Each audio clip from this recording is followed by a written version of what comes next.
জীবনের সবচেয়ে বড় যন্ত্রণাটা তখনই জন্ম নেয় যখন আমরা এমন কিছু শক্ত করে ধরে রাখি যা আমাদের অনেক আগেই ছেড়ে দেওয়া উচিত ছিল। কল্পনা করো, তোমার হাতে একটা দড়ি, তুমি এত জোরে সেটাকে আঁকড়ে ধরেছ যে তোমার হাত কাঁপছে, হাতের তালু কেটে রক্ত বেরোচ্ছে, ব্যথা অসহনীয়, তবুও তুমি ছাড়ছ না। কেন জানো? কারণ তুমি মনে করছো ছেড়ে দিলে তুমি হেরে যাবে। কিন্তু সত্যটা ঠিক উল্টো। পরাজয় ছেড়ে দেওয়ায় নয়, পরাজয় হলো একই ব্যথা দিনের পর দিন সহ্য করে যাওয়ায়। ছেড়ে দেওয়া হার নয়, ছেড়ে দেওয়া হলো নিজেকে সেই কষ্টের হাত থেকে মুক্ত করা। আমরা প্রতিদিন ঠিক এটাই করি। ভাঙা সম্পর্ক, পুরনো বিশ্বাসঘাতকতা, অসম্পূর্ণ স্বপ্ন, একটা ব্যর্থতা, সব কিছুকে আমরা শক্ত করে মুঠোয় ধরে রাখি। আমরা ভাবি হয়তো আরো একটু ধরে রাখলে সব ঠিক হয়ে যাবে, কিন্তু বাস্তবতা হলো যত শক্ত করে ধরি ব্যথা তত বাড়ে, যত বেশি আঁকড়ে থাকি জীবন তত দূরে সরে যায়। গৌতম বুদ্ধ বলেছিলেন, আঁকড়ে থাকাই দুঃখের মূল। মানুষ অসুখী কারণ তারা সবকিছু ধরে রাখতে চায়,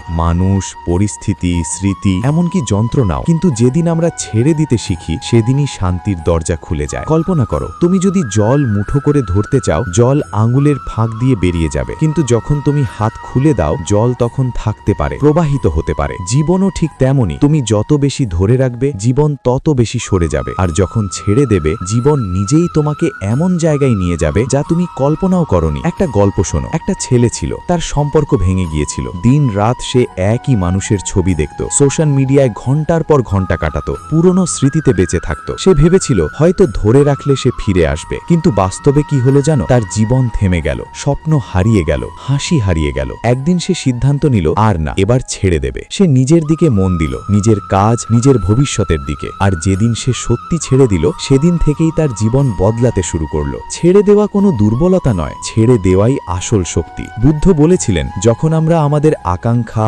ভয় আর আঁকড়ে ধরা ছেড়ে দিই আমরা ভেতর থেকে হালকা হয়ে যাই, আর হালকা মনই সুখী হতে পারে। আমরা ভুল করি কারণ আমরা ভাবি ছেড়ে দেওয়া মানে হাল ছেড়ে দেওয়া, কিন্তু সত্য হলো ছেড়ে দেওয়াই আসল জয়। তাই আজ নিজেকে একটাই প্রশ্ন করো, তুমি কি এমন কিছু ধরে রেখেছো যা তোমাকে শান্তি দিচ্ছে না, বরং প্রতিদিন ভেঙে দিচ্ছে? মনে রেখো, ধরে রাখা বন্দী করে, ছেড়ে দেওয়া মুক্ত করে। যা তোমার জন্য তা তোমাকে ছেড়ে যাবে না, আর যা তোমার নয় তা ধরে রেখেও রাখা যায় না। যদি চাও নতুন কিছু আসুক, তাহলে আগে পুরনো বোঝা নামাতে শেখো। গৌতম বুদ্ধ বলেছিলেন, যে ছেড়ে দিতে শিখেছে সে সত্যিই বাঁচতে শিখেছে। আর আজ হয়তো তোমার জীবন বদলানোর সেই প্রথম দিন।